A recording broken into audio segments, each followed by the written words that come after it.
You had an announcement not long ago about training employees, but this is outward facing. This is big. Explain the thinking behind it. Yes, hi, good morning, Carl and John.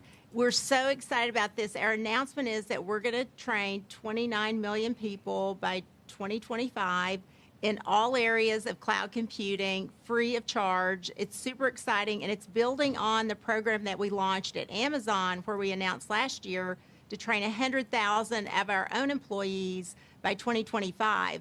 So we believe this is a real opportunity globally to up the digital skills and really make sure that no individual is left behind that wants to get cloud computing training. Yeah, much of this is going to happen around the world. What's going to determine how much of this resource gets spent in the U.S. versus elsewhere? Well, we're opening this up to 200 countries and territories.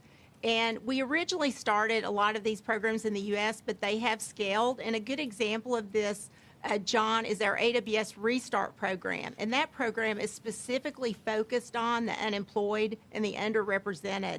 And that program we've launched in 12 countries already, 8 this year, 25 cities, and we plan to double that next year.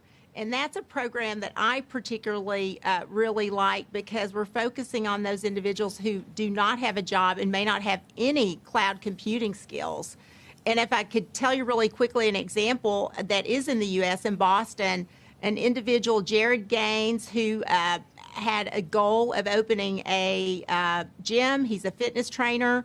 During COVID, he had to close the gym. He had to take a pause on that dream, and he went through our Restart program. And it's a 12-week, kind of an intensive training course for free.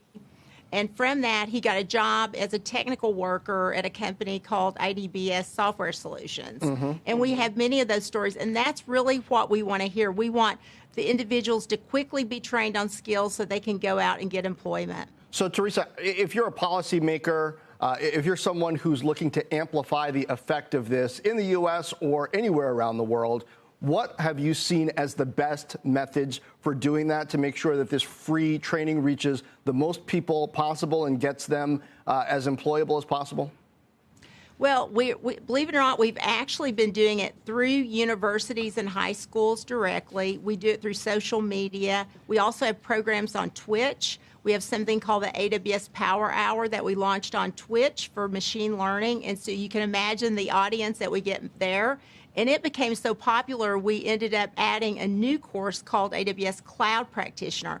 And that one is a great course because it gives you all the cloud fundamentals that you can get going with. It's important not to have it in just one location, John, but to have it in many, because you want to touch all different groups. We do also partner with organizations like Europe and Empower so that they can also offer these same type of skills and get the word out. Shepard Smith here. Thanks for watching CNBC on YouTube.